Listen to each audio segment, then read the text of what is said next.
আলাইকুম, this is me Atiya Hossain. Welcome back to mom's cooking blog. আশা করি সবাই অনেক অনেক ভালো আছেন। সো আজকের ব্লগ দুপুর থেকেই শুরু করে দিয়েছি ভাজা পোড়া দিয়েই। এটাকে পাকুড়াও বলা যায়, আবার সিলেটি ভাষায় রুজেটের ফাতার বড়াও বলা যায়। আমরা বেশিরভাগই বড়াই বলি। আর এটা মসুর ডালের সাথে খেতেও সেই লাগে, আর চাইলে খালিও খাওয়া যায়, যার যার প্রেফারেন্স। এর শুরুতেই আপনারা নিশ্চয়ই আমার এক ঝলক মেহেদি লুক দেখে নিয়েছেন। অবশ্য এটারও ক্লিপস আছে, আমি শেয়ার করব। মাঝে মধ্যে না খুব ইচ্ছে করে নিজেকে সাজিয়ে নিতে, তাই যখনই মন চায় তখনই আমি মেহেদি পরে নিই। আর এই যে দেখতেই দেখতে আমার বড়াটাও হয়ে গেছে।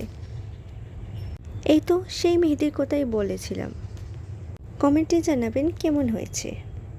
আর এর পাশাপাশি আমি আপনাদের সাথে শেয়ার করে নিচ্ছি আরেকটা রেসিপি। এটাও নিশ্চয়ই বুঝতে পেরেছেন। ওই যে ভিডিও শুরুতেই দেখে নিয়েছেন। বড়ই আচার মেক করার জন্য ফার্স্টেই আমি সরিষার তেল নিয়েছি। ওইটা গরম হওয়ার সাথে সাথেই রসুন অ্যাড করে দিয়েছি। আর যতক্ষণ না পর্যন্ত আমার রসুনগুলো একদম ব্রাউন ব্রাউন না হয়ে যায়, আমি এটাকে নাড়তে থাকবো। তারপর পরিমাণ মতো লবণ এবং চিনি দিয়ে দেব। আসলে বড়ই আচার একটু মিষ্টি না হলে খেতে ভালোই লাগে না। আপনারা যদি আরও বেশি চিনি লাইক করেন খেতে, তাহলে পুরো 1 কাপও দিতে পারেন, সমস্যা নেই। আমরা একটু কম খাই, তাই ওই মাপেই দিয়েছি। আর এই তো আমাদের রসুনটাও ব্রাউন হয়ে গিয়েছে। পর আমরা বারবার এটাকে নেড়ে দিব যাতে সব উপকরণ একসাথে মিক্সড হয়ে যায়। এখানে আমরা শুকনো মরিচও অ্যাড করে নিচ্ছি। মরিচটা একটু কালচে হয়ে গেলে শুকনো বড়ই অ্যাড করে নিচ্ছি।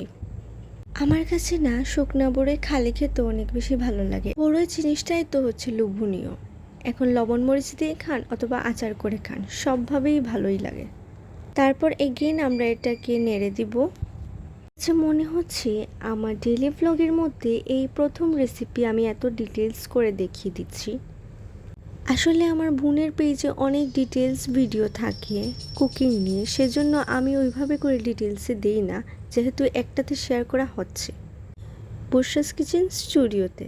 তারপর আমরা লাল গোলমরিচ সহ 5 ফোড়নও অ্যাড করে নিচ্ছি পরিমাণ মতো। তারপর আমরা হোয়াইট ভিনেগারও অ্যাড করে নিচ্ছি।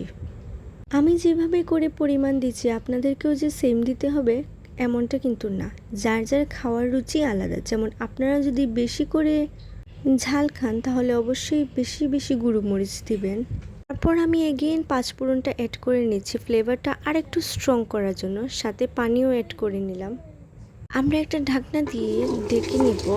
আর আপনারা চাইলে কিন্তু এটাকে ফ্রোজেন করেও রাখতে পারেন 2-4 দিন পর পর খাওয়ার জন্য, অথবা বিদেশে আত্মীয় স্বজনদের পাঠানোর জন্য।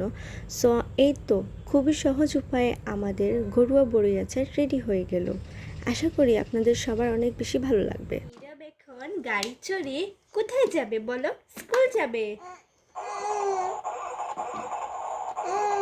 ইয়ে, এটা ছিল ওই দিনের সন্ধ্যার সময়। আমার কাছে না মনে হয় সারাদিনের মধ্যে সন্ধ্যার সময়টা একটু লম্বা হয়, যে সময় নিজেকে বা নিজের ঘরের ফ্যামিলি মেম্বার্সদের সময় দেওয়া যায়।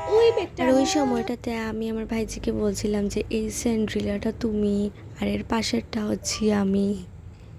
কেন জানি না, আমার ছোটোবেলা থেকে এই স্যান্ড্রিলা অনেক বেশি ভালো লাগতো। আমি যখনই কোনো ড্রেস বা মানে স্যান্ডেলের কার্টুন দেখতাম, একদম পাগল হয়ে যেতাম। স্পেশালি স্কুল ব্যাগের ক্ষেত্রে, যে আমার ওই রকম স্যান্ডেলা লাগবেই লাগবে, না হয় আমি স্কুল যাব না।